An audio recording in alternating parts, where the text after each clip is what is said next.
Get 3 months of local news for just 99 cents a month. You'll get unlimited access to the news you need to stay engaged and connected to your community. Visit DuluthNewsTribune.com/subscribe now to get 3 months of local news for only 99 cents a month. Hello, Northlanders. It's Friday, August 23rd. I'm Wyatt Buckner, the Duluth News Tribune Minute, presented by Minnesota Power Employees Credit Union. The average MPECU member saves over $785 a year in better rates and lower fees. And with MPECU, every ATM is your ATM. With their free checking program, you get ATM fee reimbursements at any ATM anywhere in the U.S. Check out Minnesota Power Employees Credit Union's services online at mpecu.com or visit their offices in downtown Duluth, Arrowhead Road, or Miller Trunk Highway. It's Friday, and if you're looking for some fun things to do this weekend, Duluth News Tribune arts and entertainment reporter Jay Gabler has some options with this week's best bets. There aren't many summer weekends left, but this is a big one. The Dragon Boats are racing in Superior, while here in Duluth, the annual Tribute Fest hits Bayfront Festival Park. Here's a band that played Bayfront a couple years back.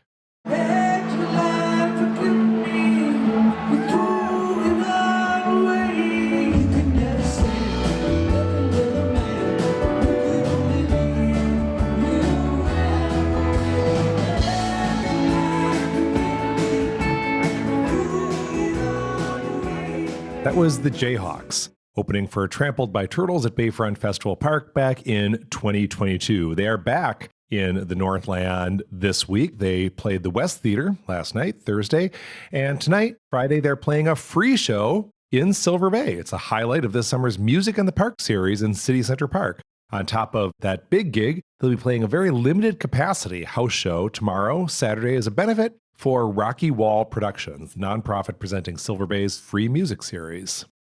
Excited to talk about something I always love to see in the summer, which is some serious theater. Now, that's not to say it's not serious business putting on a musical like 9 to 5. You read my story about that. You know how much thought went into that production. But, it's kind of a fun, frothy show.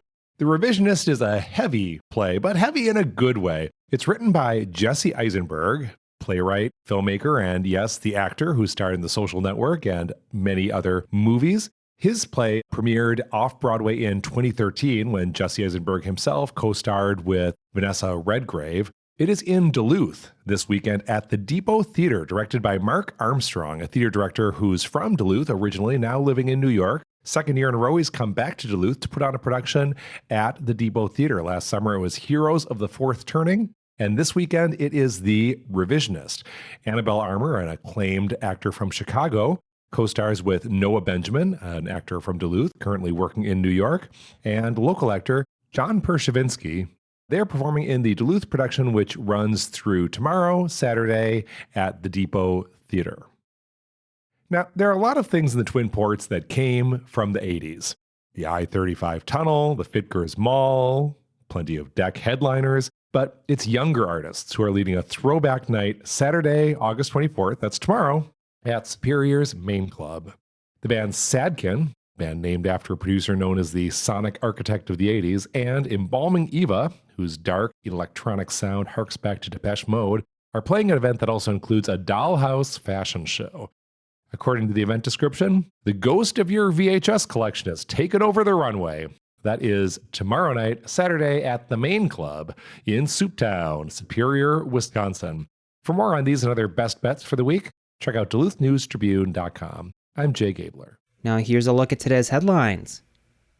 Less than a year after taking over a once idled mill, the Sofidel Group, an Italian multinational papermaker, hoped to grow its local operations. Sofidel aims to invest at least $180 million in its new Duluth mill and probably closer to $250 million when all is said and done, said Chad Ronchetti, director of Duluth's Planning and Economic Development Division. That expansion promises to bring another 160 jobs to Duluth, on top of about 80 the mill employed when Sofidel bought the mill from ST Paper in January. ST Paper installed a new paper machine at the plant in 2023, bringing the mill back to life after it had gone dark. But Sofidel will need some help to realize its vision for the Duluth mill. The city is considering a tax increment financing plan that could provide more than $20.5 million in aid for the project. The Duluth Planning Commission will hold a special meeting at noon Monday to consider a package to support Sofidel's expansion. Tax increment financing is a form of government subsidy that captures new property tax revenues generated from a development and uses them to cover certain qualifying expenses for a period, after which those tax revenues flow entirely uninterrupted to local government units, including the county, school district, and city. In the case of Sofidel, the proposed Duluth expansion will begin in 2025, and the TIF agreement would expire by 2035, if not sooner. The Duluth mill currently produces massive parent rolls of tissue paper weighing about 4,000 pounds. These jumbo reels of paper are then sent to other facilities that cut them down into consumer products, like packages of toilet paper, facial tissues, napkins, and paper towels. Sofidel hopes to build a conversion facility and an automated warehouse in Duluth that will enable it to ship finished products directly from their point of production. The paper mill has experienced many ups and downs, including several ownership changes over the past few decades. The mill once produced super calendar paper, a stock commonly used in catalogs, corporate reports, and advertising circulars. But as demand for these products waned in recent years, market conditions proved rocky for the plant. Verso idled the plant in 2020, putting more than 220 people out of work. It remained dark until ST Paper agreed to buy the facility and shift its downscale production to tissue, a much more stable paper market. Sofidel is the second largest producer of tissue paper in Europe. A woman who fatally abandoned a dog in a kennel at her Duluth apartment last year has been placed on 3 years of supervised probation. Raina Ann Corby, 25, now of Cloquet, received a stay of adjudication that will allow a felony count of animal neglect to remain off her record if she complies with all conditions.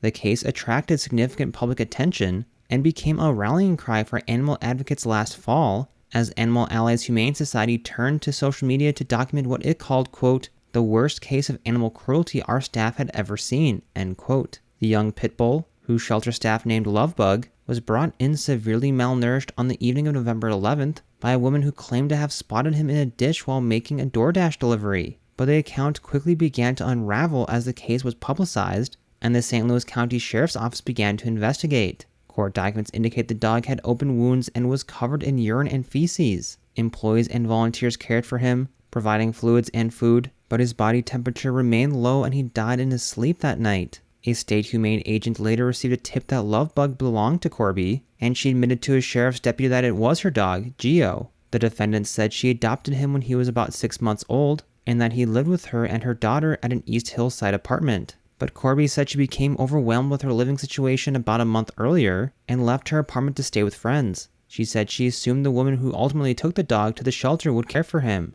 Investigators were provided with text messages revealing that Corby last asked the woman to check on Geo on November 1st, 10 days before he was dropped off. The woman responded that he was skinny but was still able to go to the kitchen and eat. A criminal complaint said Corby sent messages indicating awareness of the situation, asking the woman to bury Geo if he was dead or take him up the North Shore so he wouldn't be found right away. Authorities said the kennel was so small that he could not even fully extend his limbs, and he was left for prolonged periods in his own waste without food or water. Corby, who pleaded guilty in July, declined to address the court as she was sentenced at a Zoom hearing Thursday afternoon. She indicated in response to questioning from Judge Leslie Byers that she has spent time living with her mother in Cloquet and started a treatment program since her arrest and release on bond. Among the conditions of probation, Corby will be prohibited from owning any animals. She is required to complete the Carleton County Drug Court program, which she has already started, and must abstain from alcohol and drugs. Animal Allies, a nonprofit, received more than $14,000 in donations after sharing Lovebug's story, funds intended for his medical care that ultimately went to help other shelter pets. A community memorial service was also held in April, and the organization has permanently established a fund known as Lovebug's Legacy, sharing his story and highlighting other pets who have received specialized care as a result of donations in his name. Now here's a look at your forecast, brought to you by Superior Telegram's history podcast, Archive Dive. Happy Friday, here's the forecast for the Duluth area. A bit of fog and lingering thunder showers start off the day today in the Arrowhead of Minnesota, with partly sunny skies returning then by late Friday as we warm into the upper 70s with light winds and gradually increasing humidity. The weekend then looks mostly sunny, but a bit stickier, with highs in the lower 80s by Sunday. If you're looking for some cooler temperatures, that is on the way though, with a cold front pushing through late Sunday night into Monday, bringing returning rain and thunderstorm chances as well to start the work week. I'm Storm Tracker meteorologist Robert Daly. Thank you to Archive Dive for their support. The monthly history podcast, hosted by Superior Telegram reporter Maria Lockwood, dips into the archives of historic events, people, and places around Superior and Douglas County. A new episode titled The Hero the Blotnick Bridge is Named For is now available at superiortelegram.com or wherever you also get this podcast. Reporting for today's episode was done by Peter Passy, Tom Olson, and Jay Gabler. Thank you for listening to the Duluth News Tribune Minute. Have a great weekend, and we'll see you back here on Tuesday.